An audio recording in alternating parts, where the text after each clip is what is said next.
اعوذ باللہ من الشیطان الرجیم بسم اللہ الرحمن الرحیم۔ یہ جو سیریز ہم نے سٹارٹ کی ہے تو میں دیکھ رہی تھی کہ پہلی ویڈیو میں آخری معجزہ کیا ہے اور اس کا کیا مطلب ہے وہ ہم پوری طرح ایکسپلین نہیں کر پائے تھے۔ تو معجزہ کسے کہتے ہیں کہ جو بات دل کو عاجز کر دے، کہ جس میں آپ بے اختیار سجدے میں گر پڑیں، بے اختیار آپ سر تسلیم خم کر دیں کہ یہ آخری بات ہے اور اس کے آگے کچھ نہیں ہے۔ تو اب جب پہلے پیغمبروں کو سارے معجزے آنکھ سے دیکھنے والے ملے تھے، اب اس ٹائم کے لوگوں کے لیے جنہوں نے پانی کے دو حصے ہوتے ہوئے دیکھے ہیں، جنہوں نے عصا کا لکڑی کا سانپ بنتے ہوئے دیکھے ہیں، جنہوں نے مردے زندہ ہوتے ہوئے دیکھے ہیں، ان کے لیے تو وہ بہت بڑے معجزے تھے، ان کے لیے تو لائف کا سب سے بڑا ایونٹ تھا، ان کے ایمان تازہ ہوئے ہوں گے۔ لیکن پھر جب انہوں نے اپنی نیکسٹ جنریشن کو بتایا ہوگا، تمہیں پتہ ہے لکڑی سانپ بن گئی تھی اور اس نے باقی سارے سانپوں کو کھا لیا تھا، یا مٹی کا پرندہ کے اندر جان آ جاتی تھی، تو وہ اگلی جنریشن کے لیے کہانیاں ہیں۔ ان کے دل پہ وہ اثر نہیں ہوگا اس بات کا جس نے آنکھ سے دیکھا اور اس کے بعد پہ اثر ہوا ہے۔ اب چونکہ قرآن پاک اللہ تعالیٰ کی آخری کتاب ہے، رسول اللہ صلی اللہ علیہ وآلہ وسلم آخری پیغمبر ہیں، تو اب وہ معجزوں کا سلسلہ ختم ہو گیا۔ اب اللہ تعالیٰ نے ایک ایسا معجزہ دیکھا ہے دیا ہے جسے قیامت والے دن تک ہر انسان ایکسپیرینس کر سکتا ہے۔ اب ہمارے لیے وہ کہانیاں نہیں رہ گی۔ کوئی انسان قرآن پاک سنے گا، اس کو اچھے سے جانے گا، اس پہ تدبر کرے گا، تو اس کا دل بھی ویسے ہی مرعوب ہوگا، اس سے ویسے ہی عاجز ہوگا جیسے پہلے زمانوں میں لوگ آنکھ سے معجزے دیکھ کے دل عاجز ہو جاتے تھے۔ اب قرآن پاک کا معجزہ ہے کیا کہ پہلے میں نے ایک کتاب بھی پڑھی تھی مصحف، اور اس کے پہلے جنت کے پتے، ان کتابوں سے میرا یہ آئیڈیا بننا شروع ہوا کہ قرآن پاک کوئی پچھلے لوگوں کی کہانیاں نہیں ہے، ہماری بات ہو رہی ہے، ہم سے بات ہو رہی ہے۔ تو قرآن پاک کا معجزہ کیا ہے کہ ہزاروں آیتیں ہیں قرآن پاک میں، اور وہ ایک ہی آیت ہزاروں لوگوں کے لیے الگ الگ مطلب رکھ رہی ہے۔ اب اس آیت سے میری زندگی میں اس سچویشن میں کیا اثر پڑ رہا ہے، وہ کسی اور کی زندگی میں کوئی اور اثر دے رہی ہے۔ اگر ہم قرآن پاک پڑھ رہے ہیں تو، اگر ہم قرآن پاک سے انٹریکٹ کر رہے ہیں تو پھر اللہ تعالیٰ کے ساتھ ہماری ایک کانسٹنٹ کانورسیشن ہو جاتی ہے کہ زندگی میں ہمیں کچھ چاہیے، کہیں ایڈمیشن چاہیے، کہیں جاب چاہیے، کچھ چاہیے جو نہیں مل رہا، تو پھر اللہ تعالیٰ کیا کہتے ہیں، وَالْآخِرَةُ خَيْرٌ وَأَبْقَىٰ، اور آخرت بہتر ہے اور باقی رہنے والی ہے۔ اب کوئی سورہ اعلیٰ پڑھ رہا ہے، اس کے لیے اس کا کوئی اور مطلب ہے، کوئی ڈیسپریشن میں ہے، کوئی بار بار اپلائی کر رہا نہیں ہو رہا، کسی کو جاب چاہیے نہیں مل رہی، پھر وہ جب پڑھتا ہے کہ آخرت بہتر ہے اور باقی رہنے والی ہے تو تسلی آ جاتی ہے دل کو۔ آپ کسی ایسی سچویشن میں ہیں جہاں ہر طرف مشکلیں ہیں، ایسے ہی ہوتا ہے نا کہ مصیبت جب آتی ہے تو چاروں طرف سے آتی ہے، اور بڑے پریشان ہیں، بڑی مصیبت میں ہیں، سمجھ نہیں آ رہا کیا کریں، اور سورہ فیل آپ پڑھ رہے ہیں، اور سورہ فیل آپ نے ساری زندگی پڑھی ہے ایک کہانی کی طرح کہ ٹھیک ہے اصحاب فیل آئے، اللہ تعالیٰ نے پرندے بھیجے اور سب ختم ہو گیا، اور پھر اس دن آپ پڑھتے ہیں اور وہ سورہ کہتی ہے الم تر کیفا، کیا تم نے دیکھا نہیں تمہارے رب نے اصحاب فیل کو کیسے ڈیل کیا۔ اور پھر آپ کو سمجھ آتی ہے کہ اللہ تعالیٰ تو آپ کو اپنی شان یاد کرا رہے ہیں، اپنی پاور یاد کرا رہے ہیں کہ تمہارا رب بھی میں ہی ہوں جو اس ٹائم ان ہاتھیوں کا رب تھا، یا وہ مکہ والوں کا رب تھا، یا کعبہ کا رب تھا۔ اگر میں کعبہ بچا سکتا ہوں تو ایک انسان کی عزت تو میرے لیے کعبہ سے بھی بڑی ہے۔ حدیث میں آتا ہے نا کہ ایک انسان کی عزت اللہ تعالیٰ کے لیے کعبہ سے زیادہ بڑی ہے۔ تو اگر اللہ تعالیٰ کعبہ بچا سکتے ہیں تو علم تارا کیفا، کیا تم نے دیکھا نہیں؟ اور وہ جو علم تارا کیفا ہے، ساری زندگی آپ کا وہاں دھیان ہی نہیں گیا۔ ابھی بھی ہم کتنا ہی قرآن پاک پڑھتے رہتے ہیں کیونکہ ابھی ہماری لائف میں ویسی سچویشن نہیں آئی، ابھی وہ آیت کوئی اور مطلب بتا رہی ہے ہمیں، ابھی اس کا کوئی اور اثر ہے، پھر کوئی سچویشن آتی ہے، پھر ہم کسی مسئلے میں ہیں، پھر کسی پریشانی ہے، پھر کسی خوشی میں ہے، اور پھر اللہ تعالیٰ ہم سے بات کرتے ہیں۔ ابھی 3 4 دن پہلے میرے ساتھ بھی کچھ ظاہر ہے، سارے ایونٹس میری اپنی زندگی کے بھی ہیں، آپ اپنے ایکسپیرینس سے ہی بول سکتے ہیں، اور کہاں سے بات کریں گے کہ آپ پریشان ہیں صبح سے شام تک کہ اچھا کیا ہوگا، کیا ہے کیا نہیں ہے، اور پھر انسٹاگرام پہ ایک آیت چلنے لگ جاتی ہے سورہ فتح کی کہ اللہ تعالیٰ ہی تو ہے جو دلوں میں سکینہ نازل کرتا ہے، دلوں میں سکون نازل کرتا ہے، تو ہمیشہ سے جاننے والا، حکمت والا ہے۔ کہ کبھی کبھی ہم زندگی کی سچویشنز میں اللہ تعالیٰ کے علم اور حکمت پہ شک نہیں کرنے لگ جاتے، لیکن ہمارا وہاں دھیان ہی نہیں جاتا۔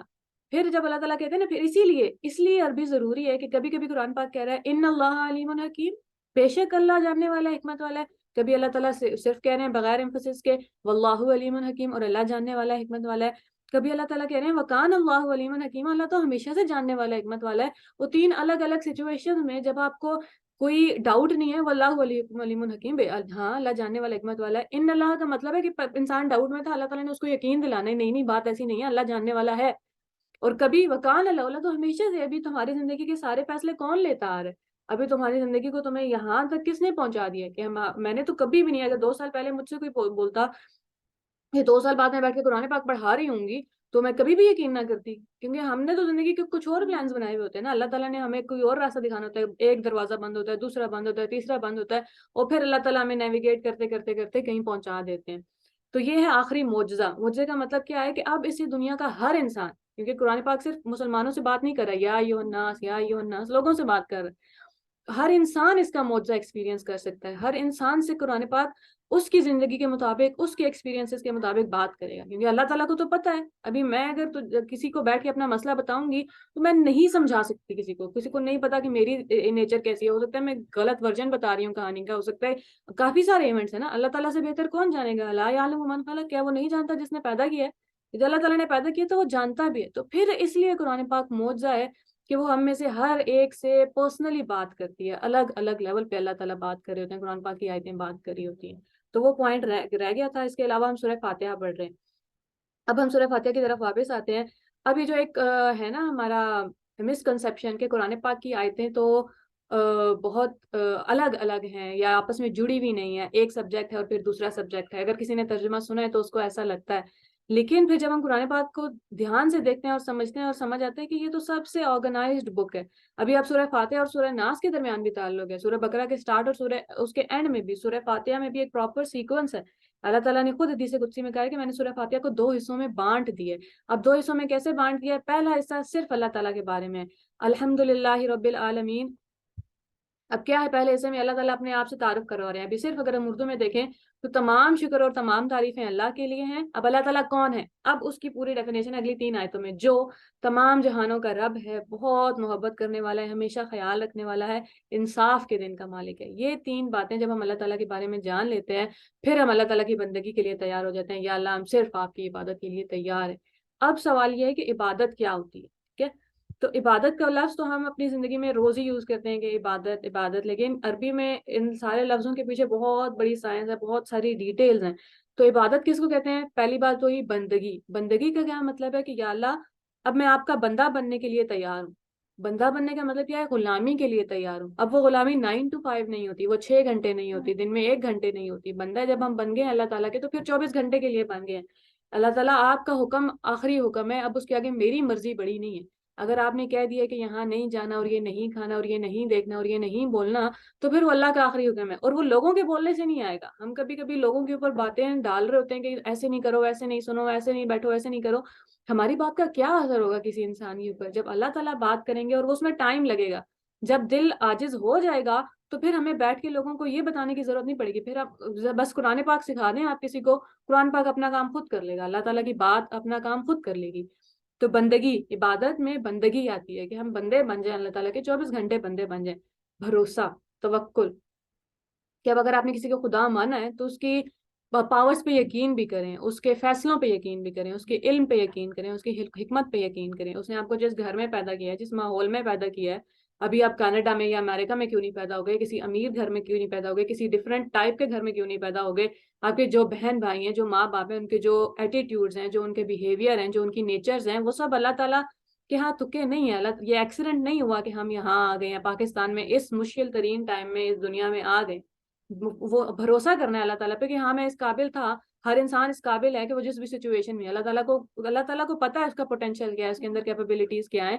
ہمیں بس بھروسہ کرنا ہے ہر حال میں. جاب ہے نہیں ہے, پڑھائی ہو رہی ہے نہیں ہو رہی ہے, ایڈمیشن ہو رہا ہے نہیں ہو رہا, اور ڈفرینٹ طرح کی چیزیں ہیں زندگی میں, پرابلمز ہیں, ہر حال میں یا اللہ بندگی آپ کی ہے, میں آپ کا بندہ بن کے رہوں گا, بھروسہ میں صرف آپ پہ ہی کرتا رہوں گا. اور عبادت کس کی جاتی ہے؟ الہ کی. نعبدو میں جو ورڈ آتا ہے لا الہ, جیسے ہم کلمے میں بھی بولتے ہیں نا لا الہ, اللہ کے سوا کوئی الہ نہیں ہے. تو الہ کس کو کہتے ہیں؟ جس کے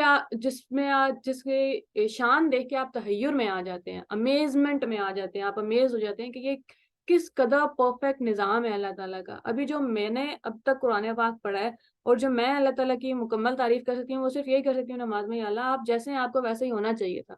کہ جتنا پیار ہے, جتنا خیال ہے, جتنا انصاف کا نظام ہے, اس کے بغیر بھی گزارا نہیں چل سکتا دنیا کا. اور جو کچھ سزا اور جزا ہے, اور جو جہاں اللہ تعالیٰ نے غصہ کیا ہے قرآن پاک میں, جہاں پیار سے بات سمجھائی ہے, جہاں رسول اللہ صلی اللہ علیہ وسلم سے کبھی ان سے تھوڑی غلطی ہو گئی ہے تو اس کو کریکٹ کیا ہے, تھوڑی بہت بات جو بھی اللہ تعالیٰ نے قرآن پاک میں جس طرح کہا ہے, دنیا جس طرح چلا رہے ہیں کہ وہ انسان پھر تحیر میں آ جاتا ہے, کہ پھر آپ کو سبحان اللہ کا مطلب سمجھ آتا ہے کہ اللہ تعالیٰ پرفیکٹ ہے, کہ اللہ تعالیٰ ایک ہے منہ سے بولنا, ایک ہے ایکسپیرینس کے بعد آپ کو یہ یقین آئے کہ آپ حیرت میں پڑ جائیں, اور آپ ساری زندگی آپ امیز ہی ہوتے رہتے ہیں کہ کس طرح اللہ تعالیٰ نے ساری دنیا بنائی ہوئی ہے. پھر فرما برداری. اب عبادت کے ساتھ فرما برداری بھی آتی ہے. عبادت کا مطلب یہ نہیں ہے کہ ہم نے 5 وقت نماز پڑھ لی ہے اور روزے رکھ لیے ہیں, اور 5 وقت نماز کے باہر اور روزے کے باہر میں جو مرضی کروں. اس میں پھر فرما برداری بھی آتی ہے، اس کی شرط ہے، الہ بولتے ہیں اس کو جس کی بات مانی جائے، جس کی عبادت کی جائے، جس کی بات مانی جائے۔ پھر تحفظ، کہ وہ جس کی ہم عبادت کر رہے ہیں وہ ہمیں تحفظ کا احساس دلاتے ہیں، وہ اللہ تعالیٰ ہمیں پروٹیکٹ کر رہے ہیں ہر وقت۔ ہمیں پتہ ہے ابھی ہم فرشتے ہماری حفاظت کے لیے ہر روز اترتے ہیں، وی آئی پیز کی طرح، جس طرح ہم دیکھتے ہیں نا بڑے سیاستدانوں کو یا سیلیبریٹیز کو پروٹوکول مل رہا ہوتا ہے، ہم میں سے ہر انسان اللہ تعالیٰ کے لیے اتنا ہی بڑا سیلیبریٹی ہے، اتنی ہی بڑی ذات ہے کہ اللہ تعالیٰ نے ان کی حفاظت کے لیے، ہماری حفاظت کے لیے فرشتے بھیجنی ہے۔ تو اللہ تعالیٰ ہمارے تحفظ کر رہے ہیں، یہ باتیں ہمیں جاننا ضروری ہیں، کیونکہ زندگی کی مشکلوں میں کبھی کبھی ہمارا وہاں سے دھیان ہٹ جاتا ہے، اللہ تعالیٰ کے خیال سے، اللہ تعالیٰ کے پیار سے دھیان ہٹ جاتا ہے۔ اور پھر الہ کس کو بولتے ہیں؟ جس سے آپ شدید محبت کرتے ہیں۔ عربی میں محبت کے 10 درجے ہیں، 9واں درجہ الہ ہے، کہ اس کے آگے یا تو آپ پاگل ہو جاتے ہیں یا آپ کی ڈیتھ ہو جاتی ہے۔ تو جو محبت کی انتہا ہے، کہ ویسی محبت جیسی کسی اور انسان سے محبت نہ ہو، وہ محبت اللہ تعالیٰ سے، وہ محبت اس خدا سے جس کی ہم عبادت کرتے ہیں۔ اب اس میں بات کیا ہے کہ بھول گئے، تو محبت ہے، اور محبت ہاں، کہ میں کیا کہنے والی تھی کہ محبت کا مطلب کیا ہے، کہ اللہ تعالیٰ کی ایک محبت ہے، اور اس کے بعد انسانوں کی ہے، ماں باپ کی ہے، بہن بھائیوں کی ہے، دوستوں کی ہے، کہ اس محبت میں انسان وہ لائن کراس نہ کر جائے جو ہاں اللہ تعالیٰ نے لائن لگا دی ہے، کہ کسی بھی دوسرے انسان کی، کسی دوسری چیز کی، کسی گاڑی کی، کسی گھر کی محبت مجھ سے وہ لائن کراس نہ کرا دے جو اللہ تعالیٰ نے لگائی ہوئی ہے، کہ شدید محبت صرف اللہ تعالیٰ کی ہونی چاہیے، اور وہ خود بخود نہیں آ جاتی، صرف کہنے سے نہیں آ جاتی۔ جب تک آپ کسی کو جانیں گے نہیں، ہم اس سے کیسے محبت کر سکتے ہیں، کیسے پہچان سکتے ہیں؟ تو جاننا ضروری ہے۔ آپ جانیں گے کیسے؟ ہمیں اللہ تعالیٰ خود ہی بتا سکتے ہیں نا، اپنے بارے میں آپ خود بتا سکتے ہو بہتر، میں اپنے بارے میں بہتر بتا سکتی ہوں، اللہ تعالیٰ اپنے بارے میں ہمیں خود بہتر بتائیں گے۔ تو وہ اللہ تعالیٰ کہاں بتا رہے ہیں؟ قرآن پاک میں بتا رہے ہیں۔ تو قرآن پاک پڑھ کے پھر ہمیں اللہ تعالیٰ کی محبت پہ یقین آئے گا۔ جو اصل میں معنوں میں محبت ہوتی ہے، وہاں ہمیں محبت ہو جائے گی پھر اللہ تعالیٰ سے، پھر وہ زبانی کلامی باتیں نہیں ہوں گی، پھر بھروسہ ہوگا اللہ تعالیٰ پہ۔ کبھی ظاہر ہے آپ گریں گے، کبھی آپ شک میں پڑیں گے، کبھی آپ پریشان ہوں گے، قرآن پاک پھر آ کے آپ کو سنبھال لے گا، پھر آ کے آپ کو اٹھا لے گا، نہیں بات ایسی نہیں تھی، نہیں میں ہمیشہ سے جاننے والا ہوں، میں ہمیشہ سے حکمت والا ہوں، دیکھو تو صحیح میں نے آپ سے پہلے دنیا کو کیسے ٹیکل کیا۔ ٹھیک ہے، تو یہ سب سمجھنا ضروری ہے۔ اور ہم قرآن پاک ابھی کیوں کر رہے ہیں یہ سیشنز؟ کیونکہ اس میں ابھی کبھی کبھی یہ بھی ہوتا ہے کہ آپ کے گھر والے بھی آپ کا احساس دلا رہے ہیں، یا باہر بھی اچھا ویوز نہیں آئے یا یہ نہیں ہوا، اس میں ٹائم لگتا ہے۔ اور یہ جو خواب کیا ہے کہ ماں باپ خود اپنے بچوں کو قرآن پاک سکھائیں، ایسا نہیں ہو کہ 20 سال بعد وہ کسی باہر کے ٹیچر سے، اگر ابھی گورنمنٹ کی، پاکستان کی گورنمنٹ عربی زبان لازمی بھی کر دینا تو کچھ فائدہ نہیں ہوگا۔ ہم سے 5-6 سال پہلے بھی لازمی تھی، پھر ٹیچرز ٹھیک طرح سے نہیں پڑھاتے اور وہ خراب ہو جاتا ہے۔ ماں باپ کو خود قرآن پاک آتا ہو وہ بچوں کو سکھائیں، اور پھر ہم دیکھیں گے انشاءاللہ کس طرح پاکستان کے اور مسلم دنیا کے حالات بدلتے۔ تو اللہ تعالیٰ قرآن پاک کو ہماری زندگیوں میں اور ہمارے دلوں میں شامل کر دے، اپنی سچی پکی محبت ہمیں عطا کرے، اور عبادت کا حق ادا کرنے کی توفیق عطا فرمائے، قرآن پاک کی تلاوت کا حق ادا کرنے کی توفیق عطا فرمائے۔ السلام علیکم ورحمۃ اللہ۔